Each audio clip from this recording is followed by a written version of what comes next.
ان مباحث کے لیے جس کتاب کو ہم نے متعین کیا ہے وہ ہے علم اصول الفقہ. کیا ہے اس کا نام؟ اس کتاب کا علم اصول الفقہ اس کتاب کا نام ہے. بہت مشہور کتاب ہے، اہم کتاب ہے، اور یہ کتاب ندوے کے نصاب میں بھی شامل ہے. یعنی دارالعلوم ندوۃ العلماء لکھنؤ، اس میں بھی یہ عالیہ ثانیہ میں کتاب پڑھائی جاتی ہے. غالباً عالیہ ثانیہ یا عالیہ ثالثہ میں چلتی ہے یہ.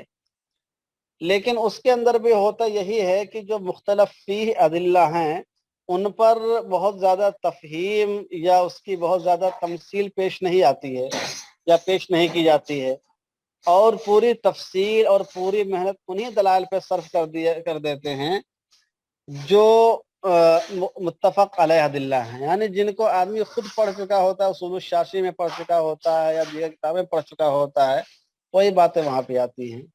تو اس لیے جن لوگوں نے ندوے کا نصاب پڑھا ہے اور کتاب پڑھ رکھی ہے ان کے لیے بھی یہ کتاب اس حیثیت سے فائدے سے خالی نہیں ہے کہ ان کو انشاءاللہ یہاں پر اچھی طریقے سے ان مباحث کی تفہیم ہو جائے گی. اور اصل مقصد کیا ہوتا ہے؟ اصل مقصد کتاب کا پڑھنا نہیں ہے. اصل مقصد یہ ہے کہ اس چیز کے ما لہ و ما علیہ سے ایک اچھی واقفیت آدمی کو ہو جائے. اس کے لیے کسی بھی کتاب کا انتخاب کیا جا سکتا ہے، لیکن جو کتاب تھوڑا آسان ہو، اچھے لب و لہجے میں ہو، اور جس میں بات کو بہتر ڈھنگ سے سمجھایا گیا ہو، اس کا انتخاب بہتر ہوتا ہے. سمجھ رہے ہیں جی؟ تو یہ کتاب، اس کتاب کا نام کیا ہے؟ علم اصول الفقہ. اس کتاب کا نام کیا ہے؟ علم اصول الفقہ. اس کے مصنف کون ہیں؟ عبد الوہاب خلاف. عبد الوہاب خلاف یہ مصر کے رہنے والے ہیں، اور یہ جامعۃ القاہرہ یعنی قاہرہ یونیورسٹی جو ہے اس کے یہ پروفیسر بھی رہ چکے ہیں. تو انہی کے محاضرات کا اصل یہ مجموعہ ہے، لیکن بہت مفید ہے. تو جو کتاب آپ پڑھنے جا رہے ہیں اس کتاب کا نام کیا ہے؟ علم اصول الفقہ. اس کتاب کے مصنف کا نام کیا ہے؟ عبد الوہاب خلاف. اس کو عبد الوہاب خلاف نہیں پڑھ دینا، سمجھ رہے ہیں؟ اس لیے کہ ہمارے ہندوستان کے علماء اختلاف میں اتنا ماہر ہوتے ہیں کہ ان کے لیے خلاف کو بھی خلاف پڑھنا کوئی مشکل بات نہیں ہے. سمجھ رہے ہیں؟ تو مصنف کا نام کیا ہے؟ عبد الوہاب خلاف. یہ کتاب کس فن میں ہے؟ اصول فقہ پہ. سمجھ رہے ہیں؟ علم اصول فقہ، اصول فقہ کے موضوع پر یہ کتاب ہے. ٹھیک ہے؟ اب آمدم بر سر مطلب. آپ حضرات بھی دعا پڑھ لیجئے. بسم اللہ الرحمن الرحیم.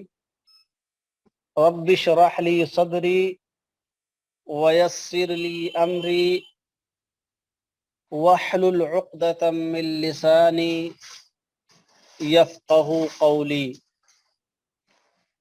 رب زدنی علما، رب زدنی علما یا فتاح یا فتاح. چلیے میں پہلے عبارت پڑھتا ہوں پھر اس کی تفہیم کی جانب آتا ہوں. کوشش کریے کہ استحسان کی بحث آپ ضرور سمجھ جائیں، اس لیے کہ آپ نے جیسے پڑھا ہوگا اپنی کتاب در مختار. در مختار میں سمجھتا ہوں کم سے کم 5 سے 8 مسائل ایسے آئے جس میں استحسان کی بنا پر حکم الگ لگایا گیا ہے. کیا خیال؟ بھائی در مختار میں کتاب الاضحیہ کے اندر کئی احکام آئے کہ نہیں آئے؟ در مختار کی کتاب الاضحیہ میں کئی مسائل ایسے آئے ہیں جن کے بارے میں مصنف نے بتایا کہ اس میں استحساناً اس کا حکم یہ ہے. تو میں نے اس موقع پر آپ سے وعدہ کیا تھا کہ استحسان کی پوری بحث ہمارے یہاں درس میں شامل ہے.